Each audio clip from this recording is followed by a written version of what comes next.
Remittance যোদ্ধারা যদি এই দেশে রেমিটেন্স না পাঠায়, দেশের অবস্থা খুবই ভয়াবহ হয়ে যাবে। দেশ পুরা অচল হয়ে যাবে।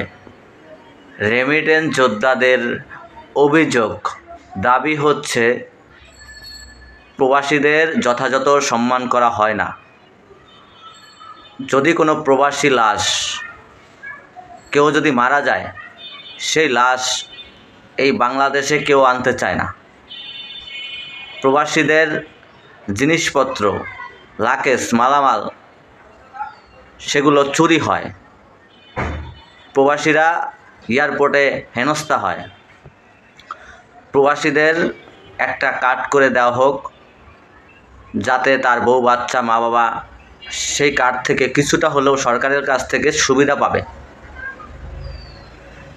আত্মীয় স্বজন, ভালোবাসা, মায়া ত্যাগ করে সেই প্রবাসে যায় চাকরি করতে। সেই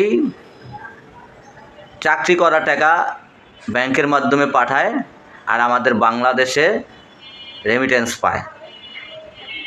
সেই রেমিটেন্স দিয়ে আমাদের বাংলাদেশে অর্থনীতির চাকা ঘোরে।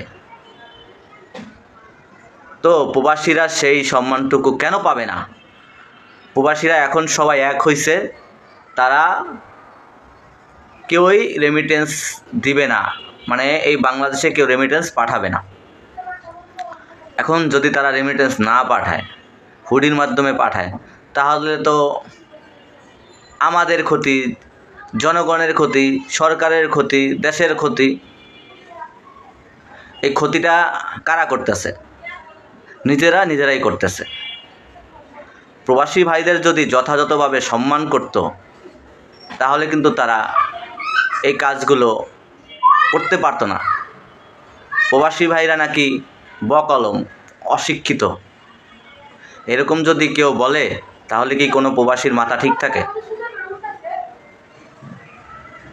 মাথার ঘাম পায়ে ফেলে প্রবাসীরা আমাদের দেশে রেমিটেন্স পাঠায়।